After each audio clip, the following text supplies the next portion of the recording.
Hi all, AD here from Hans & Johns. As always, thank you so much for clicking on the video. Today I'm in deepest, darkest Kent, and I'm right on the Kent and Sussex border. I'm at a place called Old Bayham Abbey. This is the ruins. It was built in 1209 and it remained as a spiritual centre until the dissolution of the monasteries under Henry VIII. It's an absolutely spectacular place, so let's go and have a look. Old Bayham Abbey, tucked away right on the Kent and Sussex border, and honestly this place already feels like something out of a fantasy film. I mean, look at that tree, it's definitely given me Lord of the Rings vibes.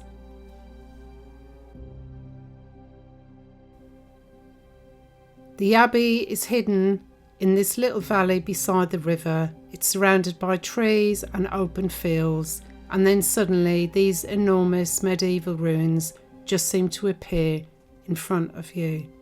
And the mad thing is that parts of this abbey have been standing here for more than 800 years. And when I think of how old these places are, it absolutely blows my mind every single time I visit somewhere like this.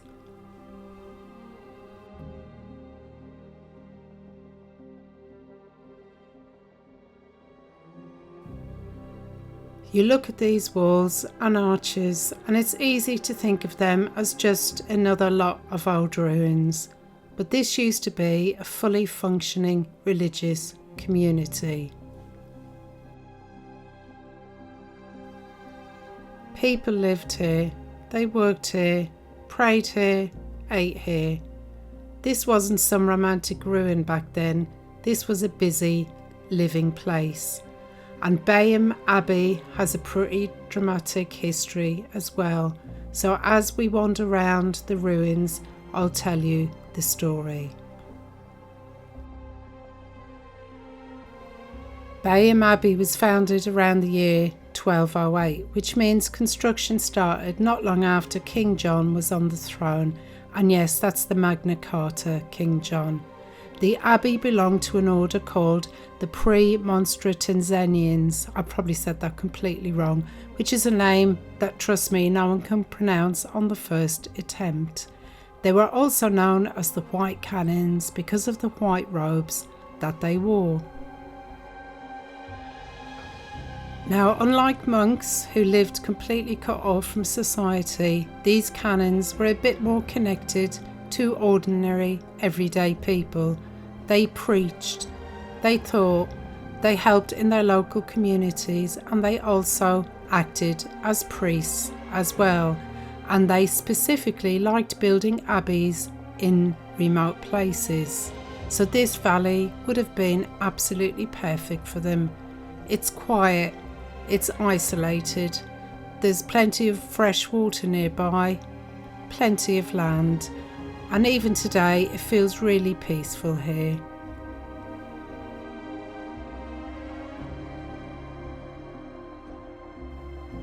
It's amazing that you can still see remnants of the old chapel. There are still some stone corbels, the vaulted roof and the old piscina. There's an old staircase here that I think may have led up to perhaps a bell tower. I think about all the feet and all the monks that would have walked up and down here carrying out their daily duties.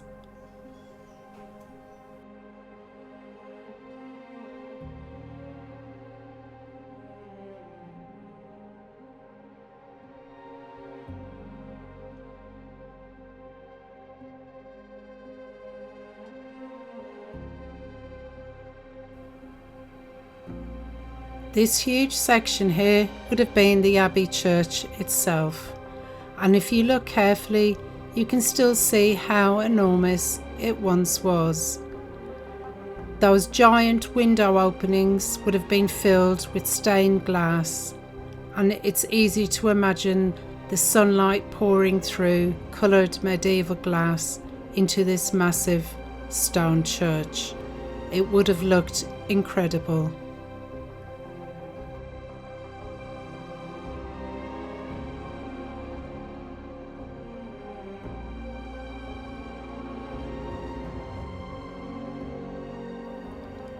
The abbey was built mainly from local sandstone, and a lot of what survives today dates from the 12 and the 1300s.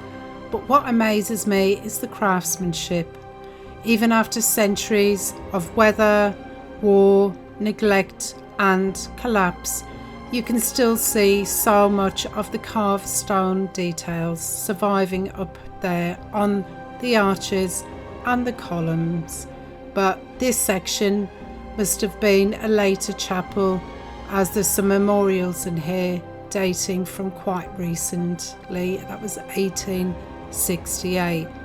And I just think about all the hands and the people that have shaped every one of these blocks by hand.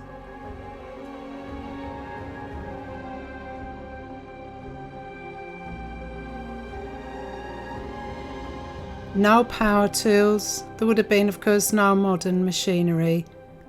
Just amazing skill, patience, and a ridiculous amount of labour.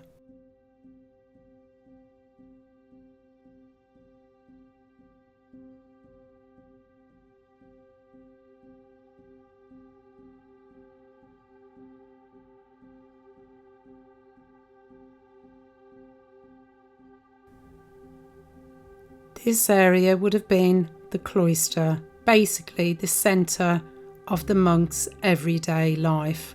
The canons would have walked around this square constantly. They would have been praying, reading, talking, and probably trying not to freeze to death during the winter.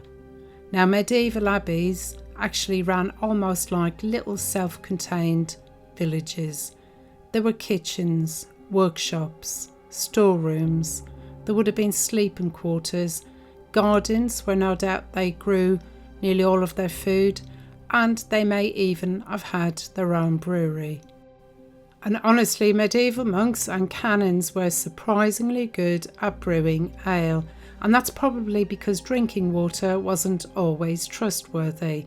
And Bayham Abbey wasn't just religious, it was economically important too, because the abbeys owned land, they farmed crops, they collected rents, employed workers, and helped support their local communities nearby. So when an abbey disappeared, it affected everybody around it, and that's what becomes very important later in Bayham's story. Where the story of the abbey gets really interesting, it's because it became one of the earliest casualties of the destruction of monasteries in England. So when most people immediately think of Henry VIII dissolving the monasteries in 1530s, Bayham got hit even earlier than this, because in 1525 Cardinal Wolsey, who was Henry VIII's chief minister, ordered Bayham Abbey to be shut down to help fund his new colleges. When the locals found out about this, they were furious. It was so tied into the local economy and community. When the canons were removed, people got very angry, and there was actually a riot here, an actual Tudor riot. Now, in June of 1525, over 100 locals reportedly marched on the abbey, and they were armed with bows, swords, clubs, basically whatever they could grab, and they stormed the site to bring the canons back. And some accounts even mention people wearing painted faces and disguises, which honestly sounds even extra terrifying. And for a brief moment, the protesters actually succeeded and restored the abbey community. But it wasn't for long. The crown came back, the canons were removed again, and a bunch of locals were arrested. And historians sometimes see this as an early warning sign of how popular the destruction of the monasteries would then go on to become across England, because people genuinely cared about these places. And after the abbey was dissolved, buildings like this, of course, totally fell into ruin, and it devastated the surrounding communities.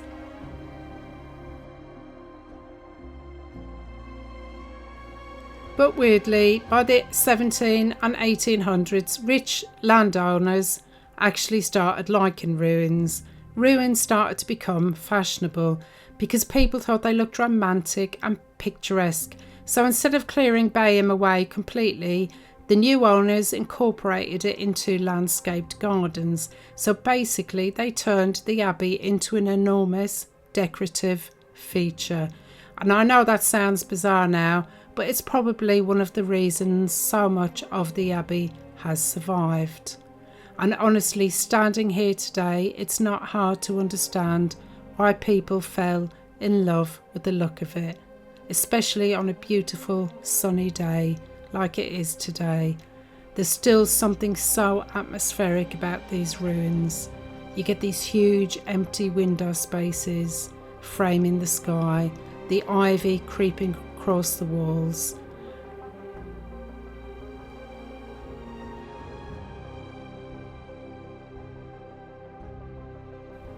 And when the ruined abbeys were becoming fashionable amongst the wealthy landowners, this gatehouse was in fact turned into a summer house, which feels very strange to think about, because for the medieval canons this would have been a practical entrance point into the abbey. It would have been busy, functional, probably constantly full of people coming and going every day. But centuries later, here we are looking at it completely differently, and instead of seeing a religious building, the new owners saw it as a romantic, atmospheric, idealised version of the medieval past. And as we look over the gate here, unfortunately we can't get access. You can see the original bridge that would have led up to it, and even with the scaffolding supporting it, I can still imagine what this approach must have looked like hundreds of years ago. In my mind's eye, I can imagine the people arriving on horseback, messengers travelling through the valley, and maybe wealthy visitors arriving in horse-drawn carriages later on. You can almost picture the sound of hooves coming across the bridge and echoing around these stone walls. And of course, with a building this old, there's some ghost stories, and they tell tales of white-robed monks walking through the ruins with chanting being heard and bells ringing. Am I saying the place is haunted? I'm not saying that, but if somebody told me they saw a ghost here once, I probably would believe them. I'm going to end the video here. I really do hope you enjoyed it. What a beautiful place, absolutely stunning. We were going to get the drone up, but unfortunately we're not allowed to because we're on English heritage land. So I'm going to show you a picture in a moment, an aerial view of what the site looks like. But if you did enjoy today's video, if you could please like, subscribe, hit the hype button, I really would appreciate it. And if you'd like to help the channel a little bit more, there's the Buy Me a Coffee link down below. Anyway, thanks for watching. See you for the next one. And here we go. So there's the aerial view of the site. This is the old manor house, and this is the new one that they built. 368 acres. One of southern England's finest monastic ruins.